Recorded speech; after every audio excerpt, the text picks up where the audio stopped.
Hey, can you believe it? We're less than 1 month away from the brand spanking new series featuring the one and only Penny Proud and her wacky but proud family. I've implied this in the past already, but the Proud Family Wilder and Prouder is my most anticipated reboot / revival / continuation / thingy to any favorite older cartoon to be announced within the last 3 years or so. More than the Animaniacs revival, more than the Rugrats reboot, and a billion times more than yet another adult revival of Ren and Stimpy. And had that Billy and Mandy movie been greenlit by Cartoon Network, I say my anticipation would be pretty much on equal levels with that. But truth be told, even though The Proud Family is a nostalgic childhood classic that's even funnier and more worthy of appreciation upon rewatching it many years later, I actually never thought of it as my first choice for a Disney cartoon that I'd like to see revived. I don't know, I was probably thinking something like Void in Space to return because it was more underrated and had this intriguing alien environment going for it. But you know, when it was casually announced in 2019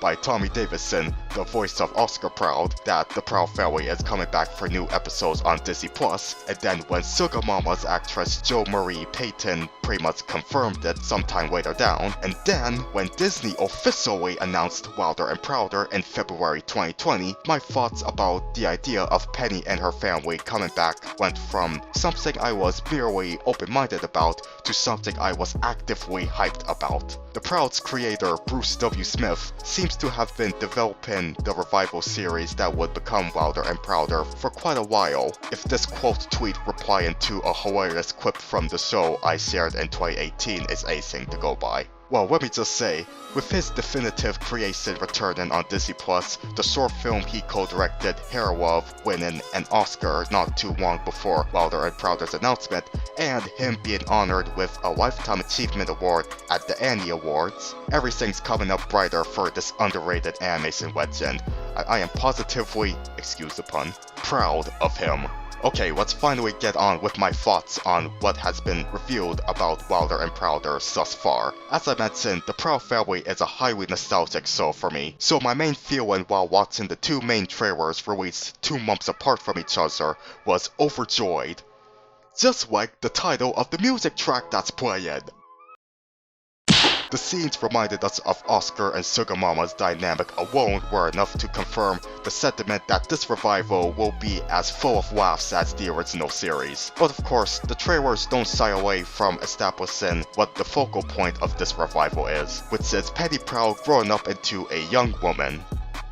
I think. Like, they say she's still 14 years old on both the Disney Plus page for Wilder and Prouder and this earlier promo video on their social media that gives a rundown of who the main characters are for those without prior knowledge. I could have sworn I heard sources say that this series, or this revival, was supposed to be a time skip where Penny's around 18 or something. Plus, her baby siblings BB and Cece appear to be toddlers now instead of infants. Heck, did they forget that she already aged up from 14 to 16 in the Proud Family movie? Also, Smithville? I thought the movie revealed that the Prouds lived in Wizville, California. Okay, sorry for my nerdy nitpicking. But in any case, the approach that Wilder and Prouder is taking with Penny exploring and adapting to this modern society is definitely one that would work. Like we saw beforehand in the original that Penny's parents, especially Oscar, more than once expressed their worries about their eldest daughter growing up too fast. What's shown in these sneak peeks gives us the idea that their worries only amplified. Again, it's especially the case with Oscar. Seriously, this dude literally explodes like a firecracker at the sight of Penny holding some, intimate wear. On top of that, he just slams a knight's sign-in armor onto her as a hilarious, exaggerated display of how overprotected he is of his daughter's purity. Of the 2 trailers, Oscar's anxiety is most prominent in the second one. Furthermore, Penny's not the only one who's grown up. Apparently, so has the writing style, as proven by this scene here, with Penny walking in on Oscar and Trudy doing pretty much exactly what we think they were doing. It looks like the amount of adult humor the original show had will be amped up quite a bit. This is not an uncommon thing in revivals of kid stuff. It may be reaching out to a newer and younger generation, but it also doesn't neglect the now adult folks who watched the original as kids and teens themselves. And generally speaking, both trailers contain a plethora of very amusing scenes that make me eagerly await their respective contexts. Take for example, whatever the damn hell's Kitson is going on with Sugamama over here. Okay, moving forward, I'm impressed with the shiny animation quality that Wilder and Prouder is going to offer us. Now, the original Proud Family is already a very colorful, well-designed show, especially the episodes that were animated on paper versus the ones done in Adobe Flash. I just love Bruce W. Smith's sharp style. And that's only referring to the stuff that was made in standard definition. The Proud Family movie was made in widescreen high definition and just increased the quality of the artistry from there, thus making you wish there was actually a full season produced in that aspect ratio. Now that wish has been granted over 15 years later. In pretty much every aspect possible on a technical standpoint, Wilder and Prouder is the best that this series has ever looked. Using more modern technology like the Toon Boom Harmony software, this revival style appears to be a mix between the original series' flash animated episodes' cost effectiveness and the hand-drawn episodes' strong visual appeal. On top of the widened and background design surrounding the characters looking gorgeous, the design upgrades on the Proud Family themselves and their co-stars makes them appear even more vivid and stylish. Some redesigns are more drastic than others. While some characters like Penny, Oscar, Trudy, and Sugamama had relatively subtle changes, folks like the twins, Uncle Bobby, and especially Michael are more obvious with theirs. BB and Cece grew some more hair, Bobby is dressed more like a contemporary hip-hop star than an Elvis impersonator, and Michael, well, he was just plain unrecognizable to the point where I did a double take upon realizing that this is the same flamboyant boy who was originally played by the one and only Phil Lamar. Yes, I say originally because, well, we'll get to the casting in just a moment. But before we do, I want to remind you folks to like this video if you're enjoying it so far, and hit the subscribe button so that the subscribed versus not subscribed viewership ratio would be more balanced. Thanks.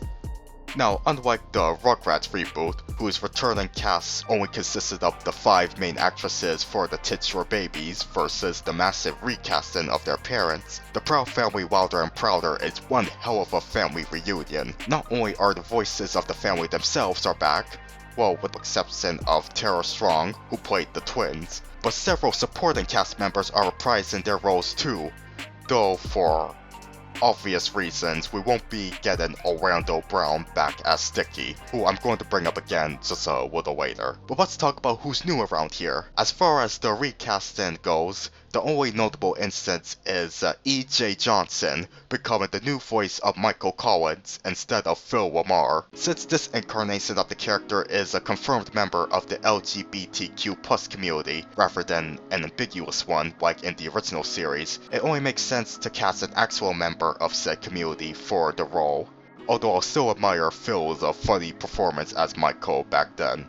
Next, it's time we talk about the brand new characters created especially for this revival. Kiki Palmer, otherwise known as Akiwa Anderson and True Jackson VP, is voicing a new kid in Penny's class named Maya, who was described as the creators as a quote-unquote woke 14-year-old activist. Alongside Maya are her adoptive parents, Barry and Randall, voiced by Zachary Quinto and Billy Porter respectively, and her gamer brother Francis, or KG, played by A Boogie with the Hoodie. Yeah, that's really his stage name. Plus, Penny has a new boyfriend named Kareem, voiced by Asante Black. It seems like he may be a permanent love interest for her instead of a one-shot love interest. Much to Oscar's paranoia, of course. Out of these new characters so far, we've seen the most action from Barry and Randall as they introduce themselves to Oscar, and I'm finding these two lovable already. Although it would have been nice if we had at least one scene that better establishes Maya's character, and gives us an idea of how worthy of an addition to this colorful cast she really is, instead of just leaving her standing around in the background. Oh well, that's just another nitpick. But by far the biggest surprise for me was the cameo from none other than the myth, the legend, Sticky Webb. I've always liked this guy, especially since he's probably the least toxic friend towards Penny, compared to Zoe, Dejanay, and especially Wasianaga. So naturally, upon hearing the announcement of Wilder and Prouder, and who's been confirmed to return, I was kind of worried about how they'll handle Sticky, considering the, incidents that his original voice actor, Orlando Brown, has been involved with. It's either they simply recast Sticky or they'll write him out entirely, saying he moved away or something. And unfortunately, as happy as I am to see the webmaster in the first trailer, I do have a bad feeling that he may be moving away after all. I mean, we see him in front of what looks to be a truck with a load of stuff strapped onto the top. Could this clip be from a scene where he says goodbye to his old pals before driving away to his new home? Maybe he might not even speak at all, and the peace sign he gives is the only form of communication we get from him. Considering the casting for almost every other major character from the original besides Sticky has been revealed, on top of him being completely absent from the second trailer, there's sadly a high chance of my theory being true. If it is, then take care of yourself, Webster. We'll miss ya. Okay, let's return to the lighter side of things. Much like The Simpsons, the Proud Family has had a huge list of cool celebrity guest stars, both recurring and one-time, when their voices. Perhaps unsurprisingly, it'll be no different with Wilder and Prouder. Appropriately, during the show's 20th anniversary last September, there was an amazing lineup of expected celebrities revealed. Now, because this video is getting longer than I expected, I won't do too much gussing over this guest list, but I will highlight the celebrity who I'm most super hyped about coming back. Al freaking Roker. Yes, remember in the original series when Al Roker appeared in 2 episodes as, of all things, a wicked weatherman genie who grants Penny's wishes, with some pretty disastrous results? No, I'm not making this up. Did I mention how lovably wacky this show could get? Well, I for one welcome the return of the Al Roker genie. Or maybe he'll be portrayed as a normal weatherman this time, who knows? In any event, Wilder and Prouder will have its share of surreal moments, including, once again, the incredible Sugar Mama. One last thing to discuss before closing off. Who could forget that sweet, soulful earworm that is the Proud Family's theme song, performed by Solange Knowles and Destiny's Child? Well, as revealed in a featurette that dropped the same day as the second trailer, the iconic theme will be retaining its spirit for this revival, while getting a refresh courtesy of this beautiful young lady, Joyce Rice, a longtime fan of the original series. I can't recall ever hearing about her beforehand, but of what I've seen in this sneak peek, she's got talent for sure, and her take on the theme song sounds cool. Alright, so that about does it for expressing my optimism for the Proud Family's grand comeback. As mentioned already, it's extremely high up on my list of anime productions I'm most anticipated for in 2022, let alone on the television side. Humongous congratulations go out to Bruce W. Smith, Ralph Farquhar, Wayron DeJarnett, and all the cast and crew members for coming together to reintroduce Penny and her folks to a new generation and giving us these awesome previews in the process. So folks, let me know down in the comments if you're as excited for the Proud Family Wilder and Prouder as I am. Plus, feel free to mention some of the things you hope will appear in this revival once it comes out. Like, who knows? We might even see that psycho duck Chester again. And don't forget to like this video if you enjoyed it, subscribe to this channel, hit the bell for more animation discussions, and make sure you mark your calendars for February 23rd, 2022 for the launch of Wilder and Prouder. Thanks for watching and take care.